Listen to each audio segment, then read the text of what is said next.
Bom dia, boa tarde ou então boa noite. Meu nome é Gustavo e eu sou professor no curso de Técnico de Segurança do Trabalho.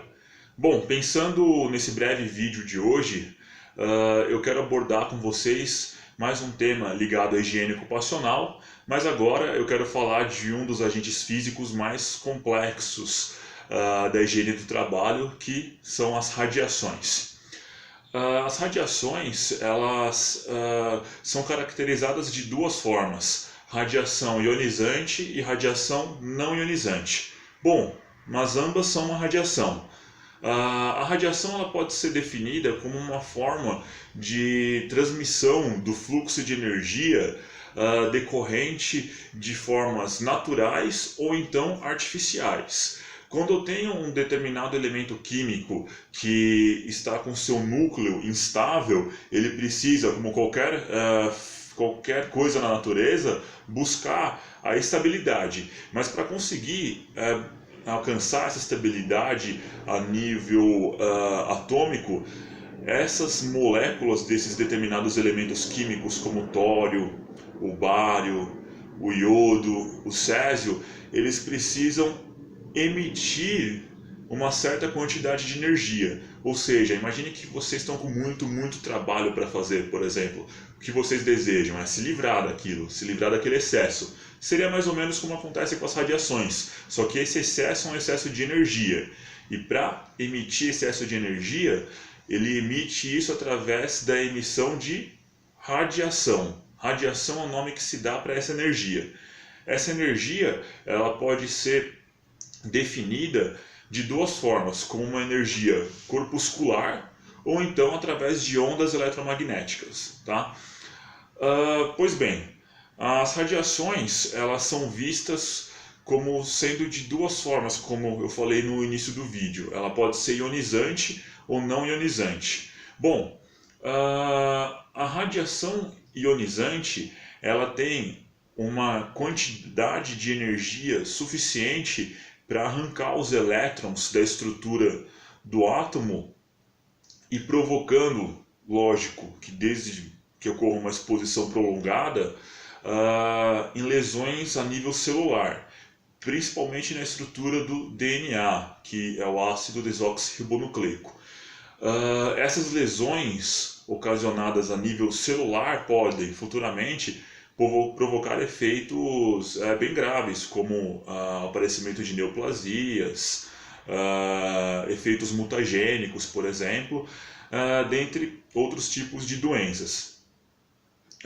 Bom, mas quais são essas radiações ionizantes que possuem energia suficiente para conseguir ionizar e arrancar os elétrons da estrutura do átomo, deixando ele com essa característica? Bom, nós temos as radiações corpusculares que eu falei, que são as partículas alfa e beta, tá?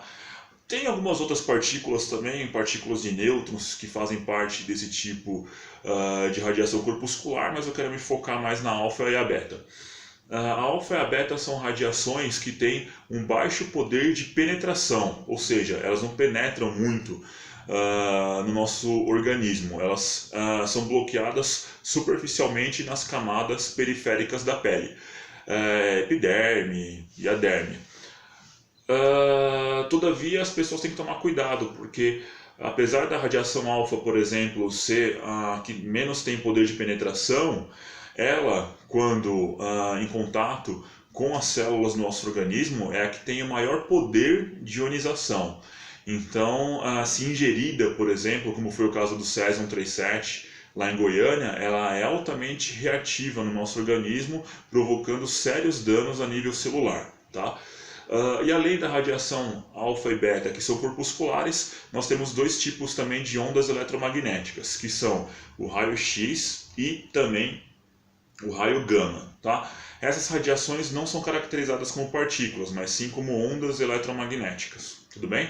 Então, o raio gama ele também é emitido por elementos naturais, só que o raio-x, por exemplo, ele é, vamos dizer assim, criado artificialmente quando você usa equipamentos eletrônicos que transformam a corrente elétrica ali em fluxos de raios-x utilizados em processos de radioterapia, radiodiagnóstico ou então para outros tipos de finalidade, principalmente na área da saúde, ok? Mas todas essas radiações que eu falei aqui têm essa característica de serem ionizantes, ok?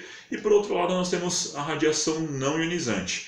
Essa radiação não ionizante, por sua vez, ela não tem energia suficiente para arrancar os elétrons da estrutura do átomo, tá? Não quer dizer que elas não possuem risco, tá? Elas causam principalmente queimadura, aquecimento. A infravermelha, por exemplo, que é uma radiação não ionizante, tem capacidade de causar excitação atômica, a excitação dos átomos, eles se movimentam com maior rapidez, principalmente nas partes mais internas do nosso corpo, enquanto a radiação ultravioleta, pelo contrário, causa essa mesma excitação, só que nas camadas superficiais da pele, tá? Bom, além disso, eu tenho outros tipos de radiação não ionizante, como micro-ondas, radiofrequência, lasers, por exemplo, que são alguns dos tipos de radiação não ionizante que nós encontramos em alguns tipos de setores, principalmente na parte de telecomunicação, transmissão de energia, etc, etc. Sempre lembrando que essa caracterização entre radiação não ionizante e ionizante é feita pela frequência, tá? A frequência é o quê? O número de ciclos de ondas que eu tenho por segundo, dado na unidade pelo Sistema Internacional de Unidades, pela classificação de Hertz. Ou seja, quanto maior a frequência, maior vai ser a energia, tá? Que tem aquele comprimento de onda que é inversamente proporcional, né? Quanto menor o comprimento de onda, maior vai ser a frequência e, consequentemente, a gente vai ter ali um nível de energia maior em termos de penetração, né? Dessa radiação num determinado organismo. Bom, já estou passando um pouquinho do tempo, mas o que acontece? Outra coisa que eu quero destacar para vocês ainda sobre as radiações é que os limites de tolerância fixados aqui no Brasil para as radiações ionizantes não está na norma regulamentadora. Você não vai encontrar isso nas NRs. Você vai encontrar isso nas regulamentações do CNEM, que é a Comissão Nacional de Energia Nuclear, tá? Principalmente quando você fala da CNEM 3.01, que trata das diretrizes básicas de proteção radiológica.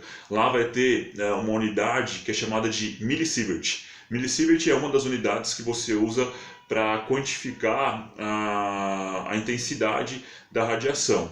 E lá nessa norma da CNEM, está preconizado que a exposição anual de um trabalhador, a exposição máxima deve ser de 20 millisieverts ao ano, ok? Esse limite pode ser flexibilizado para 50 millisieverts dentro de um ano, desde que em 5 anos consecutivos essa exposição total não passe de 100 millisieverts, ok? E isso é quantificado como? Através dos dosímetros que são utilizados individualmente por cada profissional que trabalha com radiação e quantificado mensalmente em laboratórios específicos que realizam esse tipo de atividade. Tá joia? Bom, só foi um videozinho rápido para falar de um dos assuntos mais complexos dentro da higiene ocupacional, mas eu espero que eu tenha dado pelo menos um norte para vocês. Qualquer dúvida, por favor, escrevam aí abaixo que eu faço questão de responder. Não esqueçam de dar um like no vídeo e de divulgar o meu trabalho. Tá joia? Muito obrigado e até a próxima, pessoal. Tchau, tchau.